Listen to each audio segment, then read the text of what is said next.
They're scheduling dates on Roblox. I'm like, oh man, all right, let's get ready for this. In the last episode, I told you about when I was 14. I think people who seek out self-mastery are looking to get better in other areas of their life as well.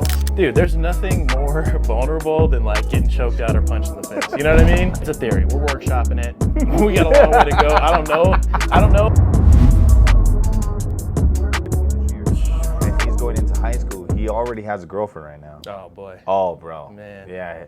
Dude. How's that been? Are you just like sitting back just like, all right, dude? Like, yeah, no, 100%. In the back of my mind, I'm like, oh man, all right, let's get ready for this, because this is my first time really getting ready for this, because in the last episode I told you about when I was 14. Yeah. You know what I mean? Yeah. And like I got my first heartbreak at 14. Something that shaped you, right? And yes. Like those are years that stick with us, dude. Have you thought about your approach if he comes to you and be like? So he already has, Oh, man. He's been coming up to me and asking me questions about like how am I supposed to react to this? Yeah. Am I supposed to be? And I pretty much told him. I told him what my grandfather told me. Wherever you go, you are a representation of me. So make sure that when you say hello to the father, you say hello to her mother, that you make sure that I'm like right behind you. Yeah. So behave and learn your manners. Make sure that you shake his hand, say your name, and don't be a belligerent idiot. Yeah. Don't act like it doesn't matter, man. 100%, man. You're representing me and you're representing your family. And I say this all the time. No one blames the kids. Yeah. Every time you see a kid running around and acting a fool, where is that child's mom? Exactly. Where's that child's dad? Yeah. They always ask, whose kid is this? Yeah. So, like, man, he's now entering this love life that he has. Yeah. And I just told him, like, man, just understand you're a representation of me. That's interesting, man. Especially now with like, it's just so different. Like back when we were dating, Yeah, you know, I know, when we were dude. younger and stuff like that. I'm like, what's the courting situation like for kids these days? Because everything is so, social media driven. Like, do kids go to the movies? Is that still a thing? That was like my first. I was like that. That was the one. Do you want to know something crazy? Movies and yogurt. I know this. I actually know this. And it's because of my son. Of course. Roblox dates. No. I'm not even kidding, bro. They're scheduling dates To go. on Roblox. Listen, I'm gonna tell you this right now, because my son's getting into the Roblox stuff and all that stuff. You know, like the video game stuff with his friends and everything like that. Yeah. And I've had to help schedule like play dates with his friends and stuff like that. I'm gonna be honest, man. If my son comes to me and is like, I'm going on a date at like 7:30, how do I invite? I'm gonna be like, bruh, I can't help you on this one, dude. You're on your own. Like that's so foreign to me. That's crazy. Dude, yeah, man. That's kind of cool though, man. I mean, at least it's something, a shared interest, right? It is. So he scheduled a Roblox date with his girlfriend. That's crazy. And the Roblox sentence is wild. Bro, the Roblox date was all about him showing her his entire world. Like that was he like spent the entire night and day building the world. Shout out to him. That's hard. And that's then cool. he like invited her in, dude. He had like a mansion, bro. Like he had a fake dinner table, dude.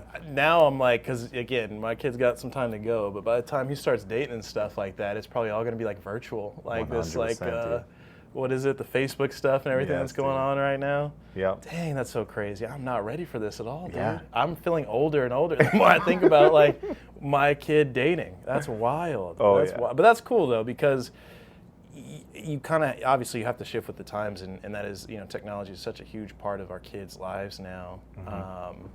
And I guess it's safer in a way too, in regards to like, breaking the ice a little bit. True. Like, my first dates when I was a teenager was like, let's go to the movies. I didn't say a word to my date at first, because I was too nervous or whatever the case may be. And now it's like you can kind of have that like, built-in icebreaker where you guys are, chatting virtually or whatever the case may be. So is he on a headset talking to her? Headset talking to her and everything. Now I'm intrigued, man. Yeah. I got to know more about this. That's awesome, bro. You mentioned your grandfather too, and it reminded me of just a question I had earlier. Okay, it's like a two-parter. Okay, go ahead. One is, what are the key values that a father's responsible for instilling in his children? You kind of mentioned a little bit already, like manners being one thing, representation, obviously, like integrity. Second question is, who are your father figures in your life, and who did you learn these values from? So, wisdom, to seek out knowledge is going to be the greatest asset that a man will have. For our boys to move on into life, like, man, knowledge is power. Yeah. You have to understand that the more you know, the more you can have. And the more you can have is the more you can start providing for your family. Yeah. And that's ultimately what I want for my boys, is to provide, to be a great provider for their family. And as long as they retain these gems, they're going to be just fine. For my father figures in my life, I only had one, and that was my grandfather. My biological father wasn't in my life. So I was raised by my grandfather. That's a whole other story in itself, to be honest with you. But just to talk about my grandfather in itself, he was a businessman. He, like, this may sound not too crazy, but back home, back in the islands in Samoa, a 2-story house was a huge thing. He had the first ever 2-story house in the island of Samoa. Really? Oh, yeah. To the point where the island chief was like, yo, why the heck don't I have it? Like, why the heck? I'm the island chief. I'm the one that people are looking at. And you're the one with the 2-story house? So he actually made a 3-story house. And get this, he built it right next to his. So he can show that chief that his house is bigger than his. Wow. Oh, yeah, man. Dude, it was such a great diplomatic business move. Because not only did it show humility, but it also showed, like, yo, I can do this. He built the chief's house bigger than his own. Oh, yeah. Gotcha. I thought he was the other way around. I was like, wow, that's a big stunt. Like, okay, I'm going to build you your house, but I'm going to make mine 3 stories. No. But he did the opposite, so the chief got the 3-story. That's crucial, man. I love that. Because he built it himself. And he made the choice out of respect and out of humility to make the island chief's house bigger than his own. 100%. And sat it right next to his, just to show, like, your house is bigger than mine.